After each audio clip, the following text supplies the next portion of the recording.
আসসালামু আলাইকুম, welcome to my new another blog. সবাই কেমন আছেন? আশা করছি সবাই ভালো আছেন। তো আজকে সকালে হলো আমি ঘুম থেকে উঠে ভাবলাম তাহসানকে টিফিন করে দেই। তো হঠাৎ করে কেন জানি মনে পড়লো হালকা ঠান্ডা ঠান্ডা, তো একটু পাটিসাপটা পিঠাও খেতে ইচ্ছা করছিল, তাই ভাবলাম পাটিসাপটা পিঠাটা বানিয়ে নেই, সাথে ছেলেকেও টিফিনে দিয়ে দিই। তো এখানে আমি শুকনো বাজার থেকে চালের গুঁড়া কিনে নিয়ে এসেছিলাম। সেই চালের গুঁড়া দিয়ে দিলাম 2 কাপ, 1 কাপ ময়দা, সামান্য লবণ, 3 চামচ গুঁড়া দুধ এবং পরিমাণ মতো চিনি দিয়ে ব্যাটারটা সুন্দর করে আমি একটু ভালো করে আগে মিশিয়ে নিচ্ছি।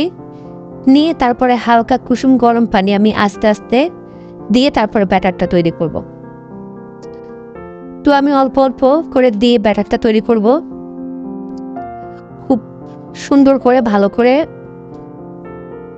মুথে নিয়ে তারপরে আমি ব্যাটারটা সুন্দর করে তৈরি করে ফেলবো। তো এই তো আমার ব্যাটার তৈরি। এখন আমি চলে যাব খিরসা বানাতে।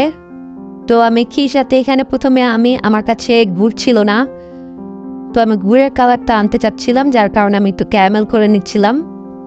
তো এখানে আমি একটু চিনি দিয়ে ভালো করে নেড়ে চেড়ে যখন ক্যারামেলের কালারটা চলে আসবে তখন আমার কাছে লিকুইড দুধও ছিল না, যার কারণে আমি গুঁড়ো দুধ লিকুইড করে নিয়ে তারপরে আমি ক্যারামেলের মধ্যে দুধটা ছেড়ে দিয়ে তারপরে দিয়ে দিলাম হলো সুজি। দেওয়ার পরে হালকা একটু লবণ দিয়ে তারপরে নেড়ে চেড়ে আমি খিরসাটা তৈরি করে নিচ্ছিলাম। তো খিরসাটা যখন তৈরি করছিলাম তখন আমার কাছে মনে হচ্ছিল যে দুধ একটু কম হয়েছে, সুজিটা সেদ্ধ একটু কম হয়েছে, যার কারণে আমি আবার কিন্তু দুধ দিয়েছিলাম, দিয়ে তারপরে ভালো করে নেড়ে চেড়ে খিরসাটা তৈরি করে নিয়েছি। তো এইখানে আমি ব্যাটারটা যে রেস্টে রাখছিলাম সেই ব্যাটারটা নিয়ে এখন আমি সরাসরি চুলাতে চলে এলাম। তো একটা ফ্রাই প্যানে বসিয়ে হালকা গরম করে তো এখন আমি পাটিসাপটার জন্য রুটিটা বানিয়ে নিচ্ছি। নিয়ে তারপরে হালকা করে ঘুরিয়ে গোল শেপ এনে তারপরে আমি এখানে খিরসাটা দিয়ে নিচ্ছি, দিয়ে তারপরে আমি পাটিসাপটার শেপটা দিয়ে নেব। তো এভাবেই আমি সবগুলো পিঠা বানিয়ে নেব।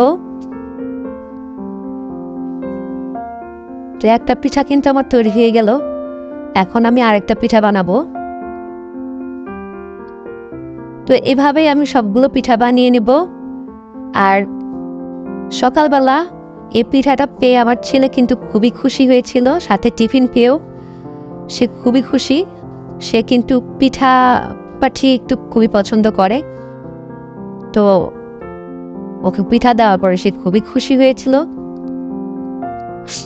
তো এইভাবে আমি সবগুলো পিঠা তৈরি করে নিচ্ছি। আর পিঠাটা খেতে কিন্তু অসম্ভব মজা হয়েছিল। এভাবে আপনারা ট্রাই করে দেখবেন, আপনাদের কাছেও ভালো লাগবে। তো এখানে আমার সবগুলো পিঠা কিন্তু তৈরি করে নেওয়া শেষ। এই তো আমার ফাইনালি পিঠা রেডি। তো কেমন লাগলো আপনাদের কাছে ভিডিওটা কমেন্টে জানাবেন। আজকের মতো এখানে বিদায় নিচ্ছি। ভালো থাকবেন, সুস্থ থাকবেন। আসসালামু আলাইকুম।